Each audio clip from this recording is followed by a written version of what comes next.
Evolution.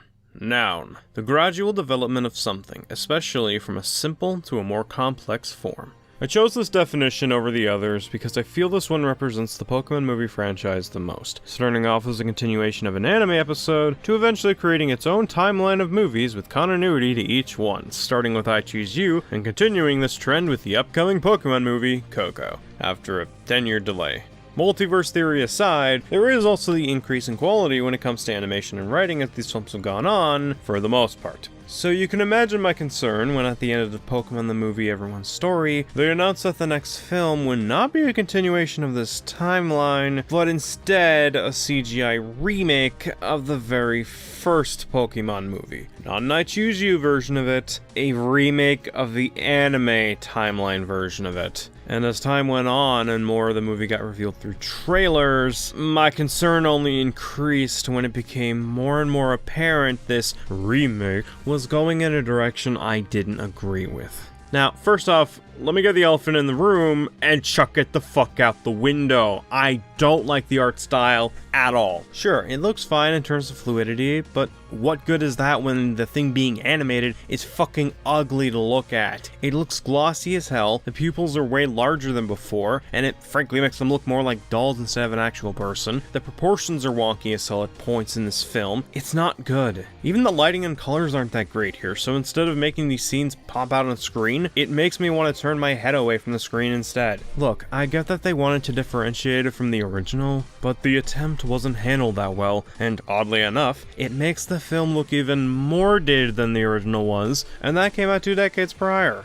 And the sad thing about this film is that the art style is the only major update this film has. This is basically a shot-for-shot remake of the original, save for a few really minor changes, like Mewtwo's armor where they decided, let's put a giant spikes on it and throw color theory out the window. Also, they cut Mewtwo's origin with I2 for the remake, which honestly was another minor change since at the end of the origin, their memories of I2 were erased anyways, but it is really inconsistent considering they were willing to make changes like that, but not fix the issues with the story or do much of an update of said story. And yes, technically the origin wasn't added until after the movie was put on TV and home media, but the point still stands about them not doing much in terms of major updates / fixes for the remake. Especially because, well, this movie hasn't aged well in terms of story quality and could have really benefited from an updated script. Mewtwo's character arc is poorly written since it feels like it goes nowhere until the end, where he realizes that clones and Pokemon are basically the same and can coexist together because Ash dies, and he sees a bunch of Pokemon crying and restoring him back to life.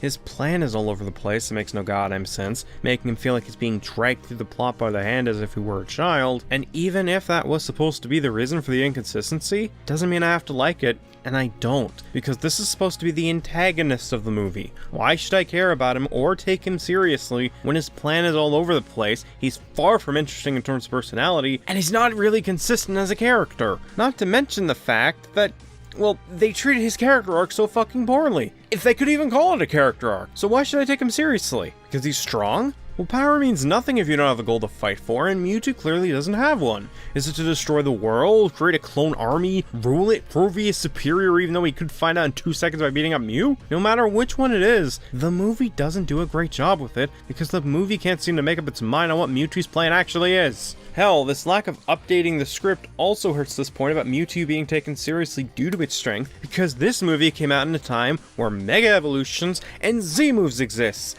Oops! So if this was meant for newer fans, why would you give them a movie about a different Ash and friends set in a vastly older generation than the one they're watching at the time, which would be Gen 6 and 7, and not updated, of course? And if this was meant for older fans, well, most of them would also remember that Z-Moves and Mega Evolutions are a thing and just frickin' laugh off Mewtwo's talk about being the strongest when the former two aspects exist. Especially if Mewtwo isn't aware of Megas. So no matter which way you slice it, it doesn't work, or come off as threatening for mostly anyone watching this in 2019. Yet another reason they shouldn't have adapted the original writer's script point for point and instead use it as a base to make for an updated version, because Gen 6 and 7 came out after the original writer's passing, and the team behind the movie knew this. And sure, you could argue, well, couldn't you argue this is an issue for the first film? Yes.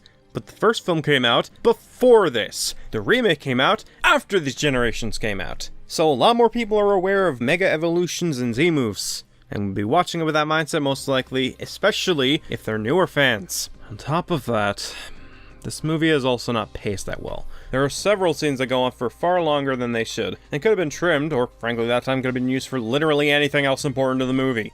Any scene with Team Rocket, the ride to Mewtwo's Island, especially when they have to use their mods to ride the rough seas anyways, making the boat ride pointless. Hell, the 3 trainers that make it to the island were a complete waste of time and energy. They hardly contribute much of anything to the story outside of getting their asses kicked and standing around in the background during the climax. Oh, and despite Misty and Brock being main characters, they're also fodder in the climax, not even helping Ash deal with the fight against Mewtwo and the clones, and instead proceeding to whine about what's going on, instead of actually doing something about it. Now, are these issues present with the original? Of course, but the reason I'm more willing to give that a pass over this was because the original was the crew's very first attempt at making a Pokemon movie. They didn't know it would work that well as a movie or tie into the anime, but they still gave it their best shot despite the flaws it ultimately had looking back on it. However, as time has gone on, a lot of the people involved in the remake and original have done some of the later Pokemon movies. They know how to make a movie in this series/anime work really damn well by now. So to see them repeat the same mistakes as before, and not even try to add much new to the story in terms of major stuff, or to fix the issues of said story, that's frustrating to me. Because I know they've improved massively since the first film came out back in '98, and could make a film like this work in modern day. And even if the changes they implemented weren't great, I would at least still applaud them for trying to do something unique and new with this film, even if it wasn't executed well. Basically, I'd rather take an attempt than none at all. But hey, maybe they did the shot-for-shot remake to try and mimic the results the first movie had on younger audiences back then, but for the modern age. Well, ignoring that the modern age would likely be more familiar with newer generations than the first, they would also be ignoring why it became such a hit back then. Because when the first movie hit the States in '99, that was during the highest point of Pokemon's popularity. Even when it came out in Japan, that would be at the highest point. This is also why that when they tried to cash in on the success of Gen 1 years later in the form of movies and shows, it wasn't as successful as it was back in the 90s. Not to say Pokemon is no longer popular, it certainly is, but compared to its status in the 90s, it's definitely nowhere near that anymore. So here's the thing.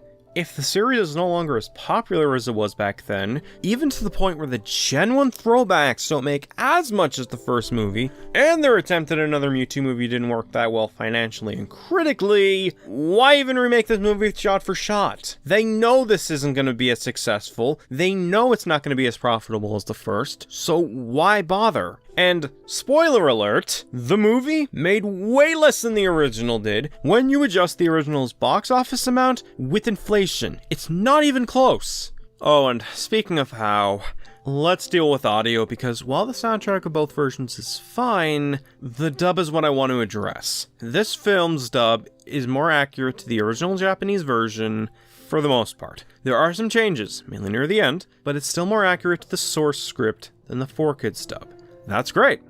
Fantastic. But why did it take this long to get a faithful dub of the first movie? Duart Media Services, the dubbing company for most of modern Pokemon prior to Journey's coming out, has had the rights to dub this property since at least 2008. 12 years. They had numerous opportunities to do a redub of the original movie. Hell, any of the 4Kids dubbed films for that matter, since those are still getting put on store shelves, and I have to imagine 4Kids is still getting at least some royalties off of them, despite the company changing hands and names over the years. This remake did not need to exist for us Westerners to get a faithful dub of the first film. And even then, some of the voice work in this remake, it's not that good. Mainly because of direction. A lot of the performances feel either under-delivered or tone-deaf, and that's really depressing, because these actors are very talented, and I know they can deliver a far better performance than this. Sarah Natacheni, Michelle Knotts, Dan Green, for fuck's sake. And that's just a few examples of talented VAs wasted by bad direction here. It's not because these voice actors are garbage, they're fantastic, they're good. It's just bad direction. That happens with a lot of projects, unfortunately. And just for clarification, just in case, this dub was released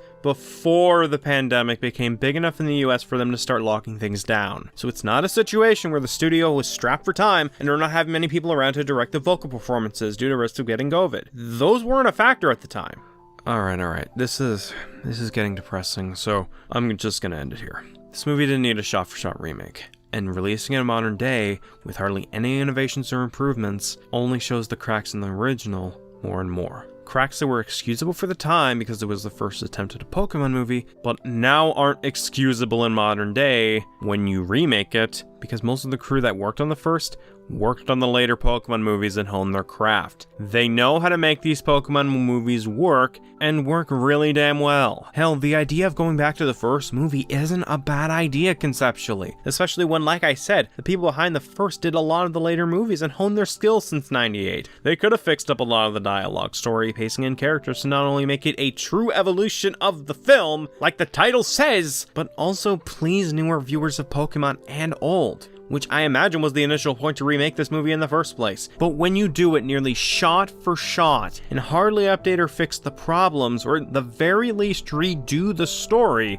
then what's the point in remaking it? Especially when all you're going to change is a few minor things, and the art style, which, like I said earlier, isn't that great anyways. And like I said earlier, their attempts to redo Gen 1 in the form of movies and animes, they weren't as successful as the first time they did it. And they knew this. They knew it wouldn't be as popular. I'm not going to be hyperbolic and say this movie ruins childhoods or that it ruins the original movie, because that's ridiculous. But at the same time, you lose nothing skipping this movie. There are far better Pokemon movies out there like Lucario's film, Entei's movie, the previously released Power of Us, and so many others. I'd only recommend seeing the first Pokemon movie if you're either marathoning it or want to see its humble beginnings, and even then, I'd suggest the original over the remake, because its art style has aged slightly well after 20 years, while the remake is going to look very, very, very dated in a few years as technology continues to evolve and improve.